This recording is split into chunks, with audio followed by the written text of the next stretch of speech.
નમસ્કાર, આપ જોઈ રહ્યા છો સ્પાર્ક ટુડે ન્યૂઝ। પાદરા સ્થિત જશોદા ગીર ગૌશાળા ગ્રામીણ મહિલા સશક્તિકરણનું પ્રેરક સ્તંભ છે। ગ્રામીણ વિસ્તારમાં વસેલી જશોદા ગીર ગૌશાળા મહિલાઓ દ્વારા સંચાલિત ઉદ્યોગના મજબૂત મોડલ તરીકે આગળ આવી છે, જે પરંપરાગત જ્ઞાનને સ્થાયી જીવન ધોરણ સાથે મિશ્રિત કરે છે। ગૌશાળાએ સશક્ત નારી સિદ્ધિ પટેલને આત્મનિર્ભર બનાવવા મહત્વપૂર્ણ ભૂમિકા નિભાવી છે।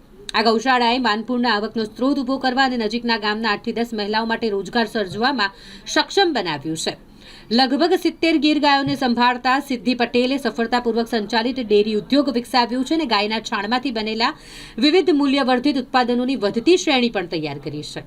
આ પર્યાવરણ મિત્ર અને સ્થાનિક ઉપક્રિયામાંથી મહિને લગભગ 1 લાખ રૂપિયા કમાય છે। દૂધ વેચાણમાંથી 1.45 લાખ અને ગાયના છાણના ઉત્પાદનોમાંથી વધારાના 30,000 જેવી આવક તેઓ મેળવે છે, જે ગ્રામીણ સંસાધનોને નફા માર્ગદર્શક અને ટકાઉ વ્યવસાયમાં કેવી રીતે રૂપાંતરિત કરવાનું ઉત્તમ ઉદાહરણ છે।